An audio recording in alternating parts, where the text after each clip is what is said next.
Match শেষ হওয়ার পর শ্রেয়াস আইয়ার বলল, আমরা সবাই বুঝতে পারছি কোথায় ভুল হয়েছে, তবে আমি কোনো একজন খেলোয়াড়ের দিকে আঙুল তুলতে চাই না। এখানে শ্রেয়াস আইয়ার কার দিকে আঙুল তুলতে চাইলো? ওই রবি বিষ্ণয়ের দিকে, যে তোমার 17 নম্বর ওভারটাতে 29 রান খেলো, নাকি তোমার ঈশান কিষানের দিকে, যে 40-42 বলে 49 রান করলো 122-এর স্ট্রাইকের সাথে, নাকি শ্রেয়াস আইয়ার সে নিজের দিকে আঙুল তুলতে চাইলো, যে শ্রেয়াস আইয়ার সে নিজে কেন তোমার রবি বিষ্ণয়কে 29 নম্বর ওভারটাতে 17 নম্বর ওভারটাতে বলটা করালো, বা শিবম দুবেকে ওই 1-2 ওভার মিডিল ওভারে কেন বল করালো না, যেটা তোমার সূর্য কুমার যাদব করাতো। শিবম দুবেকে দিয়ে মিডিল ওভারে 1-2 ওভার বল করাতো, সেটা তোমার শ্রেয়াস আইয়ার করালো না। নাকি তোমার ইংল্যান্ডের ওই ম্যানচেস্টারের মতো গ্রাউন্ডে সেখানে তুমি রবি বিষ্ণয়, অক্ষর প্যাটেল, বরুণ চক্রবর্তী তিনটে স্পিনার নিয়ে তুমি ইংল্যান্ডের সাথে মাঠে নামছো।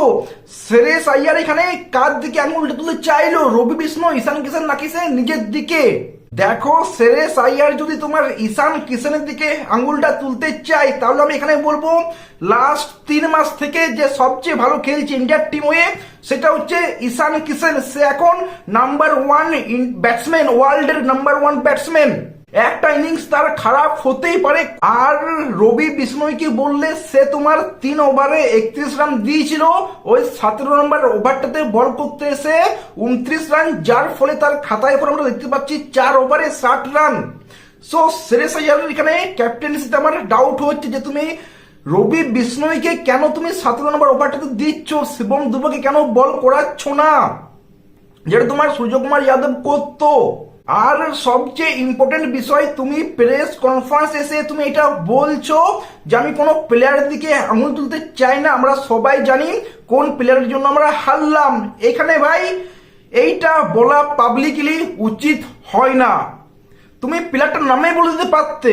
এখানে কি হবে, তোমার ড্রেসিং রুমে একটা টেনশন থাকবে যে ভাই আমাকে বললো না তো, ঈশান কিষান ভাববে সে আমাকে বলছে, রবি বিষ্ণয় ভাববে সে আমাকে বলছে, সবাই যে খারাপ খেলেছে সবাই ভাববে যে সে আমাকে হয়তো বলছে। এটা ড্রেসিং রুমের সবকিছু একটা খারাপ হবে, নষ্ট হবে।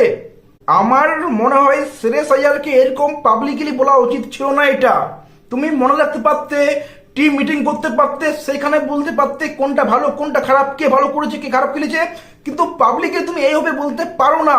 তুমি আঙ্গুল তোলো নেই, কিন্তু আঙ্গুল তুলে দিয়েছো। যে খারাপ খেলেছে সে জেনে গিয়েছে যে সে কার কথা বলতে চাইছে, আমাদের ক্যাপ্টেন শ্রেয়াস আইয়ার। যাই হোক, বৈভব সূর্যবংশী আজ ডেবিউ করলো, যেটা আমি 2 দিন আগেই বলেছিলাম যে বৈভব সূর্যবংশী সেকেন্ড টি-20 ম্যাচে অভিষেক শর্মার সাথে ওপেনিং করবে, আর এটাই আমরা দেখতে পেলাম। বৈভব সূর্যবংশী ওপেনিং করলো, আর ইন্টারন্যাশনাল ক্রিকেটে জোফরা আচারকে 6 মেরে তার ইন্টারন্যাশনাল ক্যারিয়ারটা স্টার্ট করলো। আইপিএলটা স্টার্ট করেছিল জাসপ্রীত বুমরাকে 6 মেরে, আর ইন্টারন্যাশনাল ক্রিকেটটা স্টার্ট করলো জোফরা আচারকে 6 মেরে। আর তার সাথে ভাই ওই জস টাংকে একটা 6 মারলো মিড উইকেটের ওপর দিয়ে। ভাই দুটো 6 মেরেছে বৈভব সূর্যবংশী, দুটোই ব্যাপক 6 ছিল, দুটোই ভাই ব্যাপক দারুণ, এক কথায় বললে দারুণ ছিল, দুটো 6 দারুণ ছিল। 10 বলে 14 রান করে আউট হলো। এই দুটো 6 আমার মনটা কেড়ে নিয়েছিল ভাই বৈভব সূর্যবংশী। তুমি ভাই এই ইংল্যান্ড সিরিজটা বৈভব সূর্যবংশীকে চান্স দেওয়া উচিত। বৈভব সূর্যবংশী যেভাবে তোমার আউট হলো ওই উইল জ্যাক্সকে স্টেপ আউট করে মারতে গিয়ে, এটা যদি তোমার ইন্ডিয়ার পিচ হতো, ইন্ডিয়ার সোয়েল হতো, তাহলে হয়তো ওর ব্যাটে কানেক্ট হয়ে যেত। ইংল্যান্ডের পিচে একটু বাউন্সটা বেশি থাকে, যার ফলে উইল জ্যাক্স বাউন্সটা একটু পেলো আর কি। সেই জন্যই বৈভব সূর্যবংশীর ব্যাটে টাচ হলো না, কানেক্ট হলো না। একটু কানেক্ট হলেই বলটা স্লিপ বা অন্য কোথাও যেতে পারতো।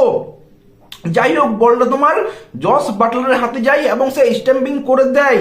আর উইল জ্যাক্স এটা বুঝেও গিয়েছিল আগে থেকেই যে তোমার বৈভব সূর্যবংশী স্ট্রাইক আউট করবে, যেটা তোমার বৈভব সূর্যবংশীকে আউট করার পর বলছিল, দেখাচ্ছিল ইশারাতে, এই হবে আমাদের প্লেয়ারকে বোঝাচ্ছিল, বলছিল আর কি যে আমি আগেই বুঝে গিয়েছিলাম যে বৈভব সূর্যবংশী স্ট্রাইক আউট করবে, সেই জন্য সেই বলটা একটু দূরে রাখে এবং বৈভব সূর্যবংশী স্টাম্প আউট করে মারতে গিয়ে স্টাম্প আউট হয়।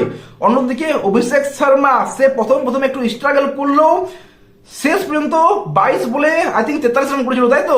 22 বলে 43 রান খারাপ না, কিন্তু তাও অভিষেক শর্মা যে লেভেলের প্লেয়ার, এই স্পোর্টটা আমরা ডিসেন্টেই বলবো, ভালো, খুবই ভালো বলবো না, আমি বলবো ভালো ডিসেন্ট টাইপ একটা ইনিংস তোমার অভিষেক শর্মা খেললো। এছাড়া শ্রেয়স আইয়ার সেও খারাপ খেলেনি, সেও ভালোই খেলেছে। এছাড়া শিবম দুবে আজকে নাম্বার 5-এ ব্যাটিং করতে এসেছিল। এইখানে আমি বলবো শ্রেয়স আইয়ারের ডিসিশনটা খুবই ভালো।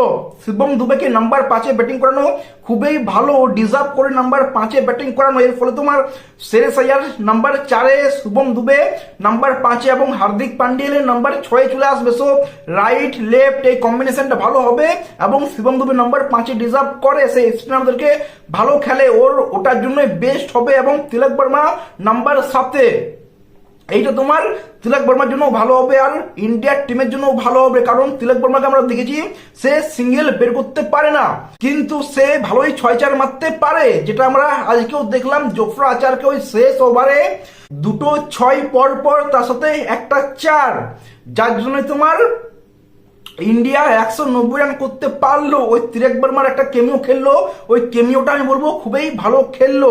এখানে আমি শ্রেয়স আইয়ারের ক্যাপ্টেন্সির প্রশংসা করব, কারণ শিবম দুবেকে নাম্বার 5-এ খেলালো। শিবম দুবে যদিও সে পারফর্ম করতে পারলো না, আজ আউট হলো তাড়াতাড়ি, কিন্তু শিবম দুবে নাম্বার 5-এ বেস্ট অপশন ভারতের জন্য। যাই হোক, ইন্ডিয়া 190 রান করে। ঈশান কিষান যদি ওই ইনিংস না খেলতো, অ্যাটলিস্ট 60-65 রান করতো। ওই বলে সেম বলে 40-42 বলেই 60-65 রান করতো, তাহলে হয়তো ইন্ডিয়া 220-30 রানও করতে পারতো। কারণ দেখো ভাই, 190 রান যখন ইন্ডিয়া করলো, আমার তখনই মনে হয়েছিল আজ ইন্ডিয়া জিতবে না। একটাই কারণ ইংল্যান্ড যখন তোমার লাস্ট টাইম এই গ্রাউন্ডে ম্যানচেস্টারে খেলেছিল, তখন সাউথ আফ্রিকার বিরুদ্ধে 304 রান বানিয়েছিল। সাউথ আফ্রিকার বিরুদ্ধে বলছি আমি ভাই, এই গ্রাউন্ডে যখন তোমার ইংল্যান্ড লাস্ট টাইম এসেছিল। সো এই গ্রাউন্ডে অ্যাটলিস্ট তোমাকে 220 রান অ্যাভারেজ, আর সেখানে তুমি 190 রান করছো। সো তুমি প্রথম ইনিংসেই অনেকটা পিছিয়ে গিয়েছিলে। যদিও হর্ষদীপ সিং শুরুটা দারুণ দেয়, প্রথম বলে তোমার ফিলিপ সল্টকে আউট করে দেয় এবং 5 নম্বর বলতে জস বাটলারকে আউট করে দেয়, 1 ওভারে 2টো উইকেট নিয়ে নেয়।